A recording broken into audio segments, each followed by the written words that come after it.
Good day, my name is Sharon Grimes. I am with the St. Croix Seashell Society. We have a seashell museum located at the St. George Village Botanical Garden. We urge everyone to go by and visit the garden and also stop and see the seashells. Today I'm going to talk to you about seashell architecture, specifically focusing on the bivalve family. So what is a seashell? It's in the molluscan phylum. The fossil record indicates that seashells have been around for about 65 million years. Scientists believe there are over 30,000 living species. Most of these guys live in shallow waters and they live maybe from 12 to 15 years. The seashell is the external skeleton created by the mollusk. Just like you grow your skeleton on the inside, the seashell grows its skeleton on the outside. It's made of calcium carbonate that is created by the animal's body wall. It grows as the animal grows. There's lots of variations in shape, size, and color, and they can use their shell for protection, for disguising themselves, and for locomotion. Bivalves in particular are the two interlocking valves that are held together by muscles. Usually when you find bivalves on the beach, you only find one valve because once they die, the muscles let go and the shell just washes up on the shore. The animal itself is headless, though some have eyes along the outer edge of the body that you can sometimes see when the shell is open. Bivalves typically sit on the bottom or burrow under the sand. Sometimes they attach themselves by what they call byssal threads, or they submit themselves to coral or rock. The first shell I'm going to talk about is called a watering pot shell. It's from Western Australia.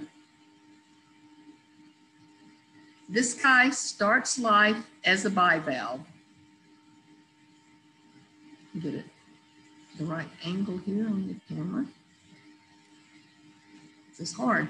You can see right here, it started life with two little valves and it looked just like a little regular clam shell, but somehow it managed to grow all this fluffy stuff out here. It has little tubes that you can kind of see that they can fill with water.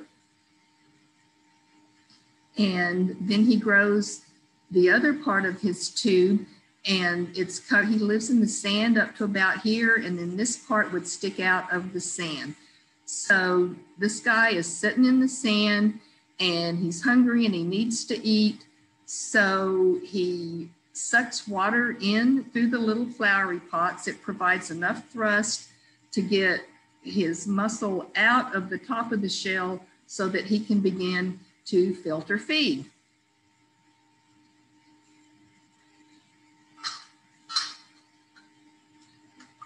The next shell I have is called the lion's paw. These can be found on St. Croix. People originally thought that the shell sort of looks like it's the paw of a lion. It's double valves held together with the muscles. And these guys actually use the shell it claps the shell together to swim around in the ocean. The knobs are filled with liquid to add stability to the shell while it's swimming around. So I'm going to show you a video of a scallop swimming. If you listen really close, you can hear its valves beating together.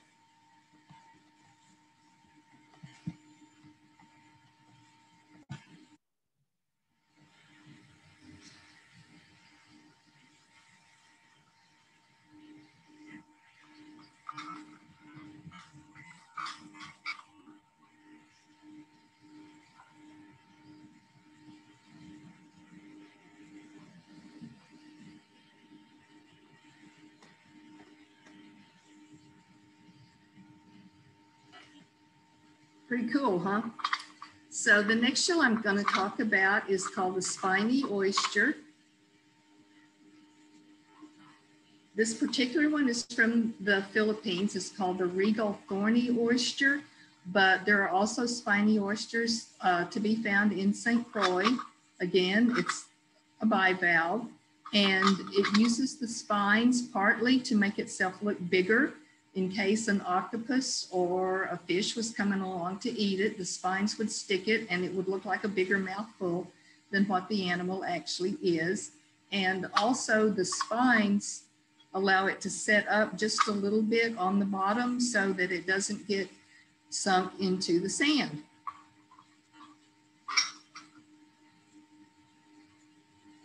This next guy is a sunrise telon. You can see it has very beautiful stripes, sort of looks like the sunrise. These are found on St. Croix. It is a flat elliptical shell. These guys sit on the bottom, and being flat like this, the shape allows it to not get moved around too much in the shifting waves and the shifting sands.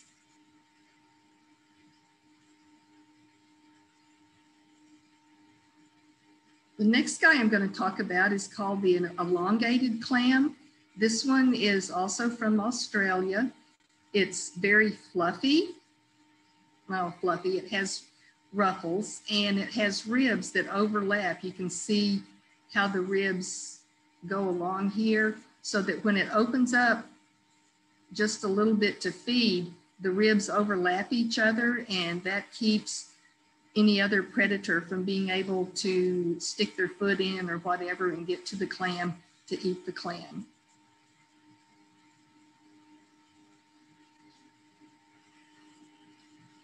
This guy is really interesting. He is a big shell. This is called an amber pin shell. It is found on St. Croix. These guys live standing up straight in the sand. They're in the sand up to about here. You can see that it has a very large opening at the top of the shell. It's a filter feeder, so this sticks out of the sand to feed, and it attaches itself to the sand with threads that they're called byssal threads. The animal makes the threads that go down into the sand, and they help to hold the shell straight up in the sand so that it can feed. And since it's held in the sand, it can't open any wider than this. So that's why it has the wide mouth that's always open.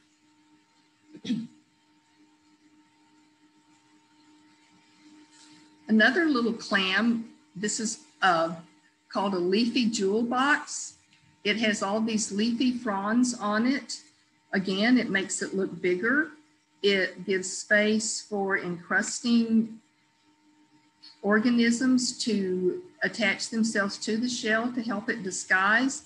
And this is also a shell that attaches itself to the bottom. You can see it's flat here, and it's sort of, it was cemented to a rock. So this guy had to sit in place. So when he opened up just a little bit, he had to disguise himself.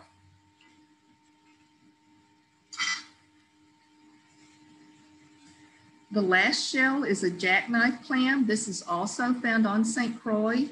It has a very wide opening so that it can reach out to get food, and the long, slender shape allows it to scurry into the mud, bury itself into the mud.